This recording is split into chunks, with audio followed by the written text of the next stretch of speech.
Sterling Holmes with Stacking the Box and Fansided, joined now by Colts defensive end Kwity Paye. Kwity, how are you? Doing pretty good. Thank you for having me. I do have to say something. If you're watching on video, everyone, he's got a nice painting behind you. I like that right there, Kwity. That's solid. Appreciate that. I do want to give a huge shout out because Kwity is here thanks to New Campbell's Chunky Spicy Nashville-Style Hot Chicken Soup. Big flavor with southern heat and bold ingredients, 13 grams of protein, seasoned with delicious spices and cayenne pepper sauce. The soup contains big hunks of chicken meat, red peppers, potatoes, and onions. Coming to shelves soon. Kwity, have you had a chance to try this yet?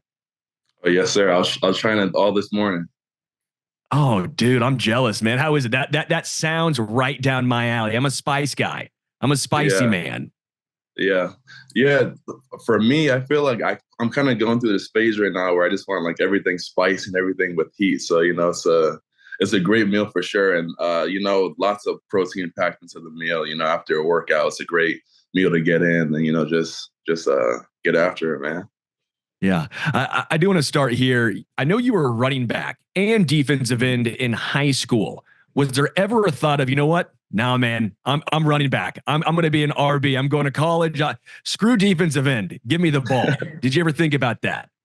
Yeah, that was my thought initially. When I first came in as a freshman, all freshmen had to play freshman football, and then I was a safety and running back.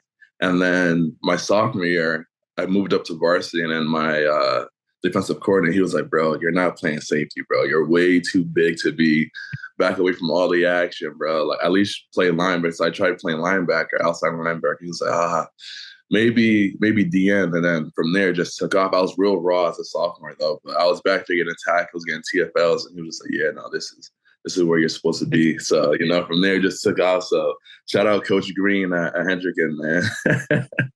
Oh, that's great. I do want to give a shout out to your Michigan Wolverines for winning the college football playoff right there. Do you ever give a hard time to Taekwon Lewis, who went to Ohio State and obviously defensive end with you with the Colts as well?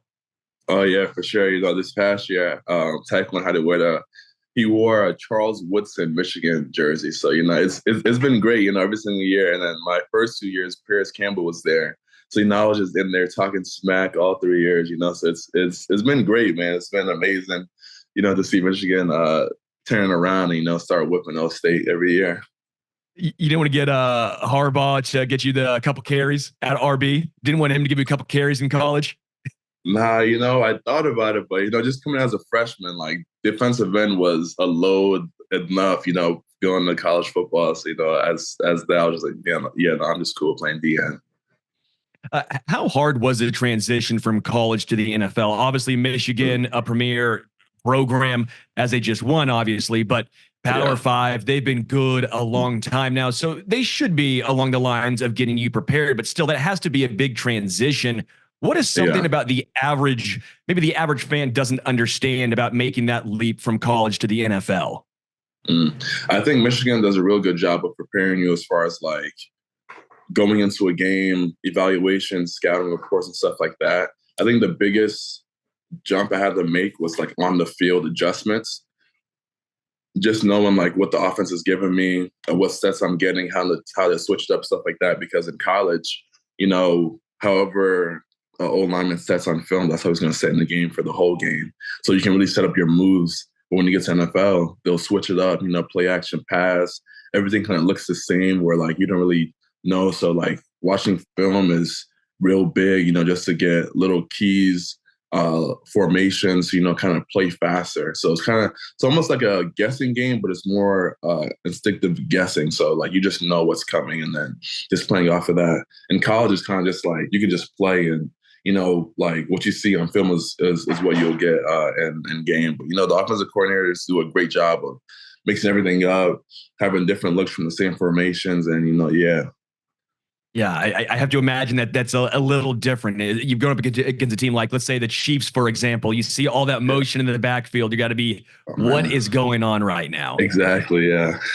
I will say you are 1-0 against the Chiefs, so I think that's going at least okay for you right there.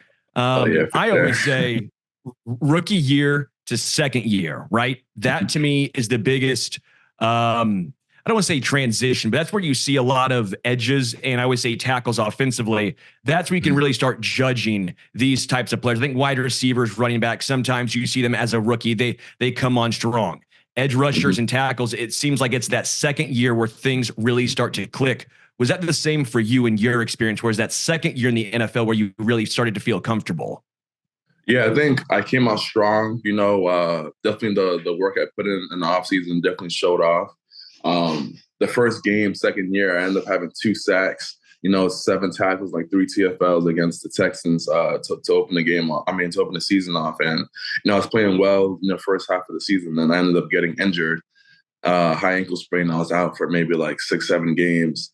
And then that's when, every year I just learned something new about the game and like what I have to, incorporate into like my daily stuff. So, from there, I started taking, I call it prehab, where you start doing stuff before you even get injured. So a bunch of stuff like hyperbaric chambers. I started doing a lot of IVs to make sure I was hydrated, to take care of my soft tissue injuries and, just going into the training room, taking care of my ankles and, just all that kind of stuff to, help me stay on the field and help me, if I stay on the field, I'm going to play well. I'm going to get the stats that I need. So that was my big thing, just, staying on the field, preventing injuries and stuff like that. So I was definitely playing well. And then the injury kind of set me back a little bit. And I came back and, I had a good game against the Patriots.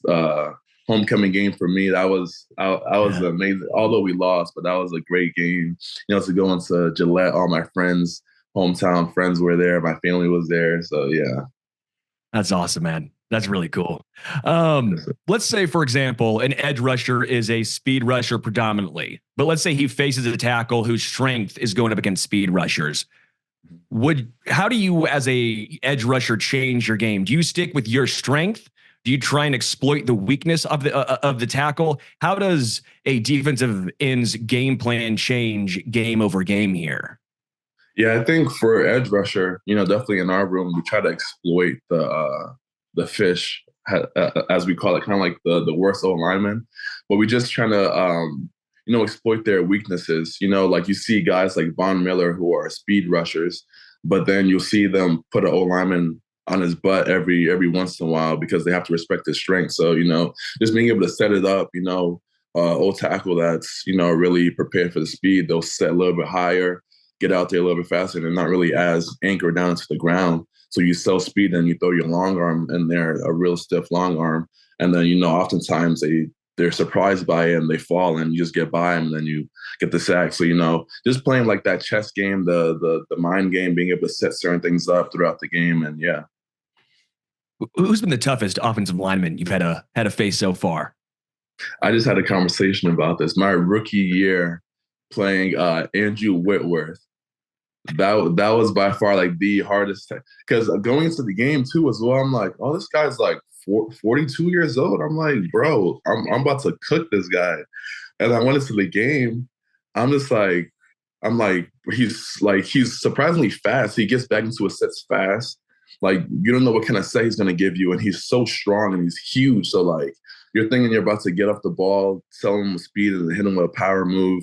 He's just standing right there like a brick wall. And then his hands are super strong. He had what we call grown men strength. Like, once you hit a certain age, you're just like strong. Like, like the guys in the locker room, like we just joke all the time. Once you start having kids, that's when you get your grown man strength. Once you get your dad strength, that's like your prime. That's great, man. Yeah, because he was about twice your age at that point. You're going up against him. He knows everything, man. That's awesome. Your PFF grade last year against the run was 11th out of all defensive ends in football, right? Not only were you getting after the quarterback, getting sacks, a lot of pressures, but you were also great in the run game. How much pride do you take in that? And how hard is it to be great at both facets as a edge rusher there?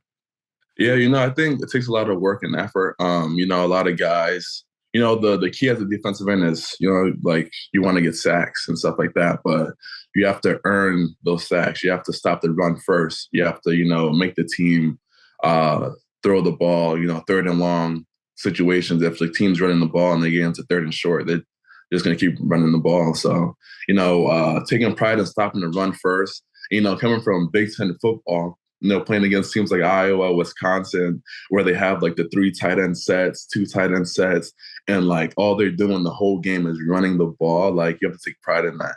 I remember coming into in Michigan, we played a lot of 6 tech. And my first year, I could not get the 6 tech down. And Greg Madison was my D-line coach at the time. And he was just hard on everybody, man, like making sure you get the 6 tech down. And, he would tell us to watch guys in front of him.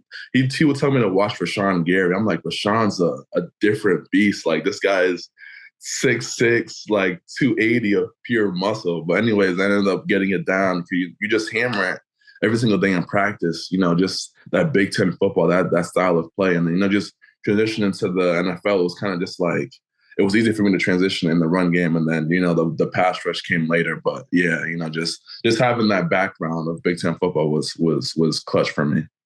Were there any players growing up, any edge rushers in particular that you watched and you're like, yeah, I want to play like that guy? Any guys that you molded your game after? Liberian legend Tamba Ali, man. He still texts me till this day, So for me, just watching his film and like just seeing how he rushed, just there's not too many Liberian NFL players. So for me, that was just a guy where I just said, man, like I just want to be just like him. Dude, you have no idea how many people you just made happy. So I do a lot of Chiefs because I'm here in Kansas City, actually. So okay, you just made a whole bunch of Chiefs fans very happy. Tamba Hali is still a Chiefs legend. He's out in the community and he's working with a lot of the Chiefs defensive ends as well. That's awesome. He's getting with you too there. Keeping you up, huh? Yes, sir. Last year was hard with Anthony Richardson going down early, right? The Colts still almost made the playoffs. Gardner Minshew took over. You guys, I think all things considered, had a pretty solid year. What are expectations now? Obviously, Michael Pittman's there. You got your 5th year picked up, bolstered your team in the draft as well. Obviously, Anthony Richardson is back and healthy now. What are expectations for the Colts right now? I think it's kind of playoffs, that's like the bare minimum for us. We have to reach the playoffs. We have to win the division, and it's heating up in our division. The Texans got a whole bunch of guys. The Jags, they won the division 2 years ago, and then we have the rivalry with the Titans. But, I feel like our division is probably like one of the best right now in the NFL as far as competition-wise, because it's kind of like just all in the air. You don't know who's going to win it. So for us, winning the division, going to the playoffs, and, just going far in the playoffs. We reloaded a lot of guys. We brought a lot of our key guys back, and, just going into the season head high. It was a good season last year, but obviously wasn't what we wanted, and definitely just to stack on top of that year. I'll tell you what, though, if you do make the playoffs, I'm rooting for you here in Kansas City. I'm rooting for you. Just don't play the Chiefs in the playoffs because the Colts seemingly always have the Chiefs numbers. Don't bring up the no punt game. Just don't bring it up. We Kansas City Chiefs fans and Colts, come on now. We respect you, but we don't want to face you in the playoffs. I do want to give a huge shout out once again to Campbell's Chunky Spicy Nashville-Style Hot Chicken Soup coming out very soon to a shelf near you. Kwity Paye, defensive end for the Indianapolis Colts. Kwity, really appreciate it, man. Yes, sir. Thank you.